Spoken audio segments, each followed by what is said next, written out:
안녕하세요. 반갑습니다. 늙어서 놀고 싶은 노세입니다. 형준이에게 추천했던 빌라는 이쪽에 있었습니다. 그리고 금호역은 여기 있고요. 요 거리가 한 400m로 걸어서 5분 정도 걸리는 거리였어요. 외관은 이렇게 생겼고요. 지하층에 위치해 있었어요. 분리형 원룸이라고 볼 수 있게 방 하나에 주방, 화장실 이런 구조였죠. 감정가는 9,700만 원에 나왔고 대지권은 약 3평이었고 건물 면적은 27제곱미터인 8평 정도였습니다.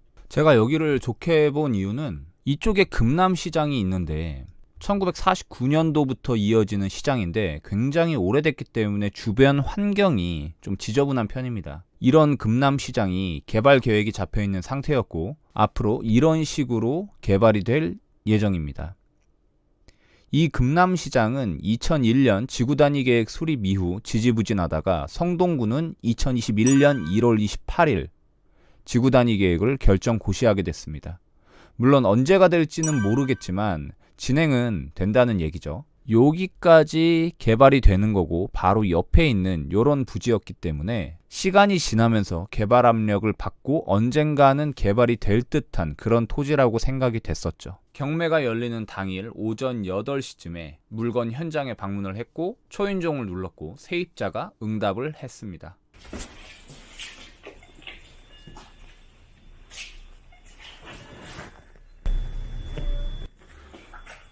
네, 안녕하세요. 저희 오늘 입찰하는 법원 경매 물건 때문에 잠깐 왔는데요.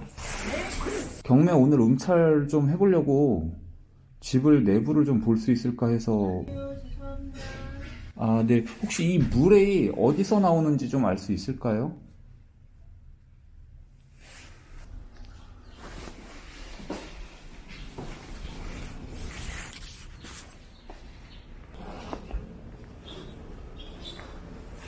샤시를 새로 했다는 거는 아예 관리를 안 한다는 건 아닌데. 예.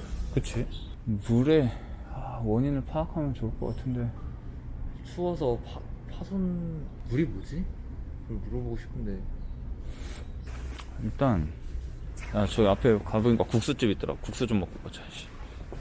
아쉽게도 집의 내부는 보지 못했고 물의 원인은 파악하지 못했습니다. 물론 세입자 입장에서는 무조건 집을 보여줘야 될 이유는 없어요. 하지만 응찰자 입장에서는 되도록이면 집을 보고 싶어 하죠. 그런데 법원 경매 해보신 분들은 아실 거예요. 집을 보기가 굉장히 어렵습니다. 그렇기 때문에 같은 구조의 위층을 보거나 이런 경우도 있거든요. 이 경매의 케이스는 세입자가 보증금을 돌려받지 못하니까 경매에 넣은 케이스입니다. 그렇기 때문에 응찰자한테 집을 보여주는 게 도움이 될 수가 있어요. 왜냐면 집이 깨끗하구나, 괜찮구나 이런 걸 응찰자가 알게 되면 낙찰받고 싶은 마음이 생기니까요. 근데 집을 안 보여줬잖아요. 집을 안 보여주는 이유에 대해서 두 가지를 생각을 해봤어요. 첫 번째는 집에 약간의 하자가 발생했을 수도 있겠다. 이런 상태에서 집을 보여주게 되면은 응찰하기 좀 꺼려질 수가 있겠죠. 두 번째는 너무 많은 사람들이 와서 세입자가 스트레스를 받았다. 이거일 수도 있어요. 뒤에서 밝혀지겠지만 굉장히 인기가 좋았던 물건이에요. 응찰자가 11명이나 됐고요. 당일 오전에 그렇게 찾아갔으니 그 전에 굉장히 많은 사람들이 찾아와서 스트레스를 많이 받았겠다. 이런 두 가지 생각을 하게 됐습니다. 지금 이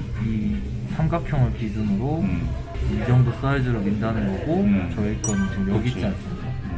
여기 있는데 여기 밀고 시장 지점으로 밀고 근데 여기랑 이제 여기 사이가 역세권이니까 여기를 밀면 자연스럽게 역세 그 다음 타겟이 여기지 않을까? 그래, 뭐 되긴 될 것 같은데 이제 희망으로 이게 언제가 될지 모르니까. 안치국사로 1.5종 나왔습니다. 네.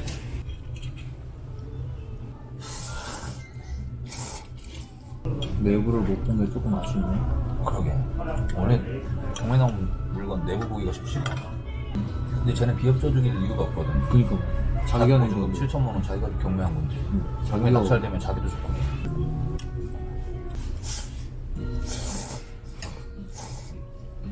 식사를 마치고 지하철을 타고 저희 집으로 이동을 했고요. 이때부터는 제 차를 타고 이동하기로 했습니다. 저희는 보증금 970만 원을 마련하기 위해 은행으로 가기로 했죠. 이때가 아마 9시 20분, 30분 이때쯤이었어요. 와, 지금 미치겠네. 생쇼를 다 하고 있어요. 이거를 어디서부터 얘기를 해야 되냐. 지금 10시 26분이에요. 법원 경매가 10시에 시작이 되는데 한 20분간은 이래저래 설명을 하고 대부분 11시까지 응차를 입차를 해야 되거든요. 뭐 길 때는 11시 20분 이렇게까지 1시간을 주기도 해요. 시간이 굉장히 얼마 안 남은 상황에서 뭘 하고 있냐면 이 형준이가 은행 계좌로 돈을 그렇게 많이 보내본 적이 없어서 이 친구가 일일 한도가 100만 원에 막혀 있는 거예요. 이체 한도를 풀어야 되잖아요. 그래서 은행에 왔어요. 저 친구 주거래 은행인 우리은행에 왔는데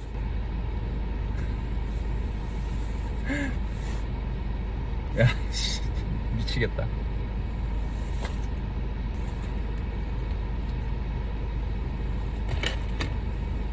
우리은행에 와서 이체 한도를 풀었어요. 대기표 번호를 받고. 월요일 아침이니까 얼마나 손님이 많겠습니까? 그래서 제가 그 친구한테 이체 한도를 풀면서 돈을 뽑아와 얘기를 했는데 이체 한도만 풀고 온 거예요. 바보같이. 아니 그럴 거면 무슨 생각이지? 그래서 제가 돈 뽑아왔어? 그랬더니 안 뽑아왔대요. 다시 들어갔어요. 그래서 번호표를 다시 뽑았어. 대기번호가 앞에 3명이 밀려있대. 지금 10시 28분이고 여기서 동부지법까지 가려면은 15분 정도 걸릴 것 같고. 와 32분 10시 32분입니다. 아 10시 36분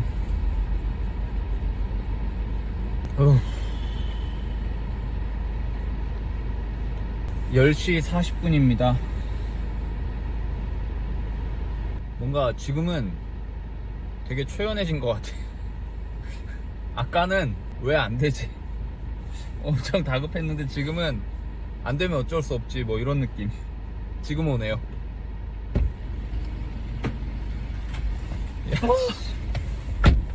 야, 400만 원짜리 아 형준아 영상 녹화는 벌써 10분째.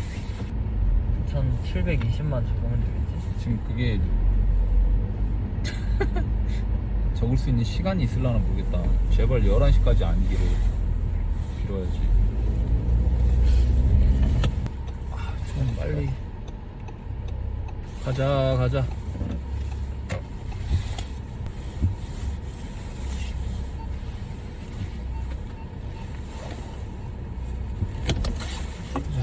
생각지도 못한 곳에서 시간을 많이 허비하게 됐어요. 이 친구가 금융거래가 거의 없다 보니까 100만 원 이상을 인출하거나 송금을 하는 데 있어서 제한이 걸렸던 거죠. 그래서 그거를 풀려고 했더니 급여가 3개월 이상 찍혀 있어야 되고 재직증명서가 있어야 되며 직장 동료에게 전화해서 확인하는 것까지 해야 됐습니다. 그리고 이거를 다 하고 난 다음에 보증금 400만 원을 인출해 오라고 했는데 그거를 또 인출을 안 해와서 다시 한번 들어가서 처음부터 대기해서 또 뽑아오고, 어쨌든 이런 우여곡절 끝에 11시에 동부지법에 도착을 하게 됐고 부랴부랴 법정으로 들어서게 됐죠.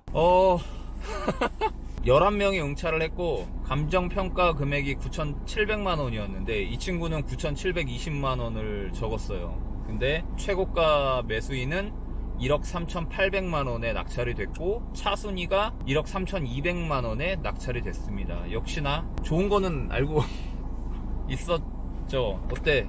해보니까 제 좁은 식견에도 좋아 보인다는 게 느껴졌고 단점이 없는 집이었고 이제 쩐이 좀 부족했다. 돈이 좀 부족해서 적게 적을 수밖에 없었는데 만약에 응찰됐으면 너무 좋았을 것 같은데 워낙 좋은 집이어서. 좋은 집이었어? 단점을 굳이 꼽자면 이제 좀 평수가 작아서 불편할 거라는 건 알고 있었지만 너무나도 좋은 집이었는데 안 돼서 아쉽고 다음 기회를 위해서 이제 더 돈을 좀 잘 모아놔야 될 것 같고요. 아쉽다. 내 거였는데. 일단 뭐 계속 찾아봐야지. 찾아보다가 또 괜찮은 물건 나오면 또 다시 해봐야지. 네. 이 부찰 봉투가 이렇게 가지고 왔습니다. 돈 꺼냈어? 그대로 줍니다. 만지지도 않았고. 이렇게 570만 원은 제 돈, 570만 원은 다시 가져가고. 엄마한테 얼마 빌렸지? 무버방송 빌렸어. 딱 이거야? 이거 다시 어머니한테 드려야겠네. 뭐 다시 은행 가서. 근데 한번 이제 느꼈으니까 다음에 만약에 또 물건이 오면 그때는 이제 어떤 전략을 짜야 될지는 알 것 같습니다. 예를 들어서 이거 진짜 유망하다, 이거는 많은 사람들이 탐을 내겠다, 일찍이 사전 답사를 좀 그치. 예 제대로 느껴보고 그치. 아 이 물건은 진짜 유망하니까 좋으니까 좀 어떻게 적어야겠다라는 것도 좀 알 것 같고 요번에 한번 제대로 느낀 기회가 좋은 기회였지 않나. 우리가 너무 급했어. 너무 급했다기보다 시간이 너무 없었어. 예. 내가 너무 늦게 알아봤고 월요일 그 하루 아침에 돈을 은행에서. 인출하려고 하고 현장도 답사하고 너무 촉박했지. 예. 다음엔 1억 5천 미만으로 좀 컨택을 해보고 명수도 그때 감정가 1억이었어. 근데 명수가 1억 3,500을 적었거든. 근데 떨어졌어. 왜 어떻게 더 22명이 몰렸어. 근데 그게 1억 7천 얼마에 낙찰됐어. 좋은 집입니다. 근데 지금 얼마? 5억이야. 1억이었던 게 거기가 신속통합 재개발이 포함됐거든.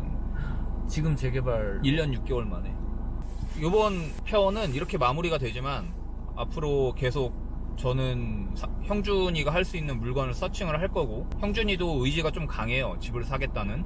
괜찮은 물건 나오면 형준이한테 알려줘서 형준이랑 저랑 같이 현장 답사 가보고 임장 가서 좀 제대로 파악을 해본 다음에 계속 응찰을 할 예정입니다. 그리고 응찰을 해서 낙찰이 됐다 그럼 우리 인테리어 과정까지, 그치? 그때는 이제 진짜 바로 들고 그렇게까지 할 예정이니까 제발 낙찰이 되면 좋겠네요. 저희가 처음 임장 갔을 때 물이 고여 있었거든요. 그래서 저는 그걸 보고서 약간 흠칫했어요. 만약에 이걸 보고 형준이가 입찰을 번복하면 어떡하지? 이런 생각이었거든요. 그래서 그 부분에 대해서 형준이한테 물어봤더니 형준이는 이 부분은 돈을 들여서 수리할 수 있는 부분이기 때문에 그렇게 큰 문제가 되지 않는다고 얘기를 하더라고요. 그 말을 듣고 흡족했습니다. 이번 편은 여기까지고 다음에는 더 좋은 영상으로 찾아뵙도록 하겠습니다. 감사합니다.